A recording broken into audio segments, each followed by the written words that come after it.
It's been a while since I made a TF2 video, and this upcoming Pyro update is extremely important. To be honest, it's not enough to just be going in the right direction.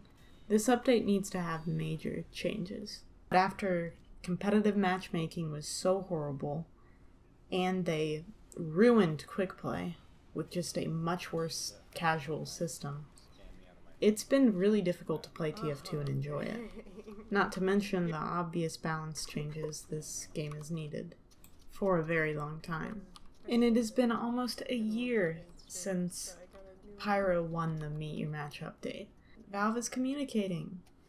They're letting us know and acknowledging the issues that each weapon has, and then they're telling them their new goal on it and obviously their ideal changes.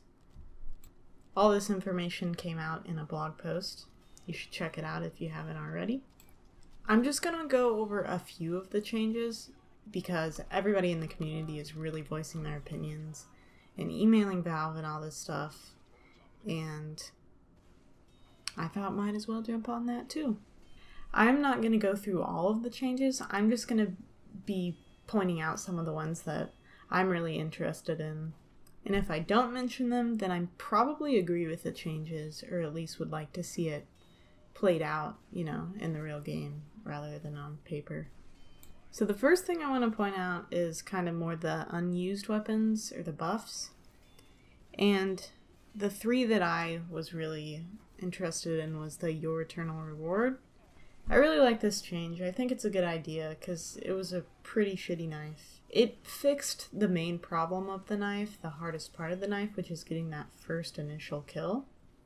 Because now you can basically disguise right when you spawn, and then by the time you walk up to the front lines, your cloak should be full, and you can, you've got that first disguise.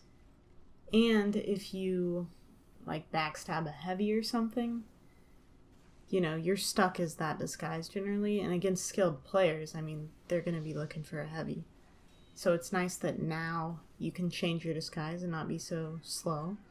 The enemy doesn't know what disguise you're going to have, because there's a possibility that you changed it at the price of your cloak, so you definitely have to be very strategic about it. So I think it's a good change. Another good change is the Pretty Boys pocket pistol. Seems like a good change. Hopefully it's not OP. I'd really want to see it tested. I'm really excited to test that one out. The most interesting buff is probably the Mantrids, which is crazy. What is 200%? What on earth is happening? I don't know what 200% air control is, but it sounds awesome. Really skilled rocket jumpers are probably going to be a pain, but it's going to be a really interesting combo. It's actually viable to use over the gunboats or a shotgun. Because before it was really only used by rocket jumpers on Hightower.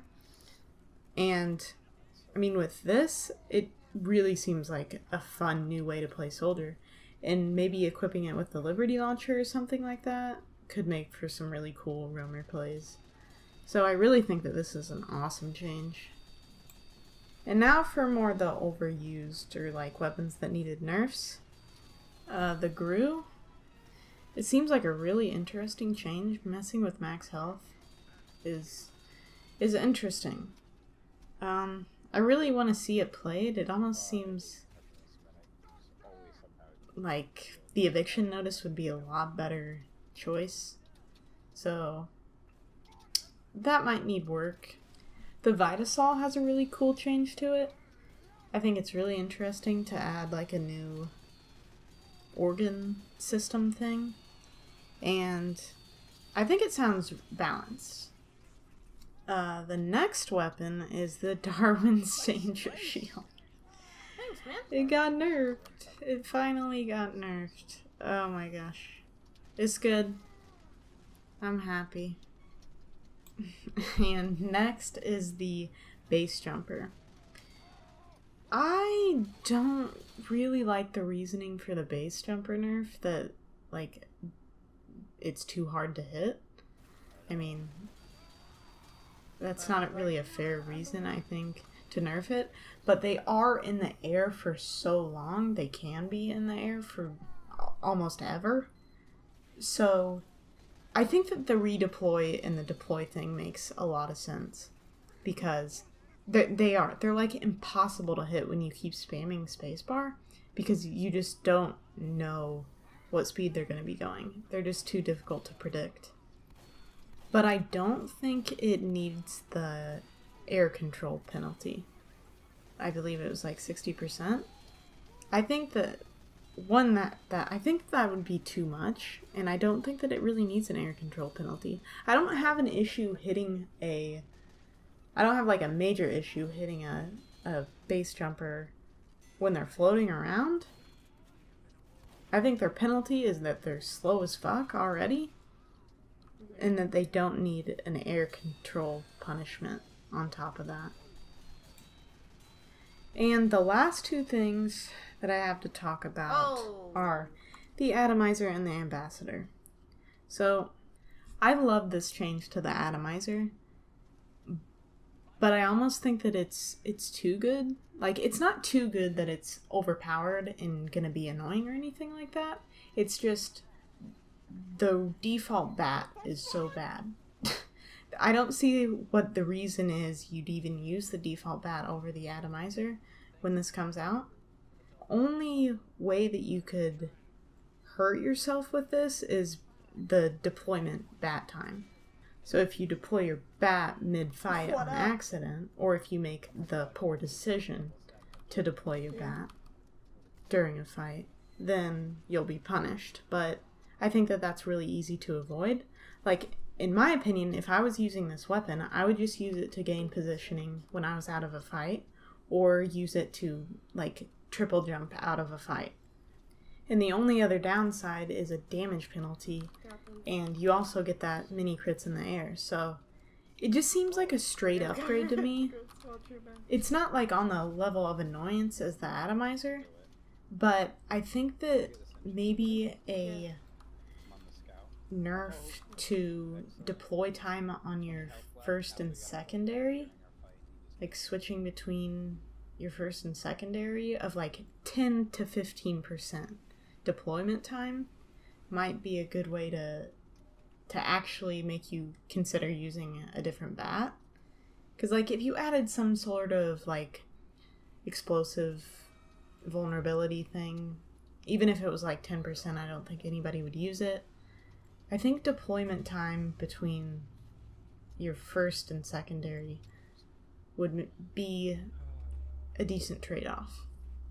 So that's my opinion on fixing that weapon, because I think the way it is, it wouldn't be like overpowered. It's just that there's no reason to use the stock over it. It's basically the same thing with the power jack and the fire axe. Like, there's no reason to use the fire axe. So the last weapon that I want to talk about is the Ambassador. This is the only weapon that I just completely disagree with. I don't completely disagree that it's overpowered the way it is. Like, I think that it needs nerfed. But I don't like the approach of making it less accurate. I would rather it do less damage. So, and that's essentially what Stabby Stabby said. And that's basically what I agree with. Do 60 damage long range. Don't make it less accurate. That just adds more randomness. It's the randomness that's bad. Reward the skill, you know?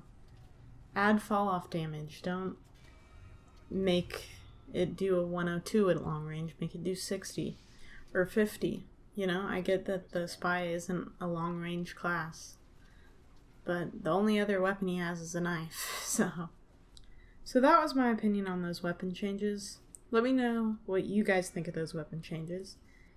And I also have some other things that I wanted to talk about.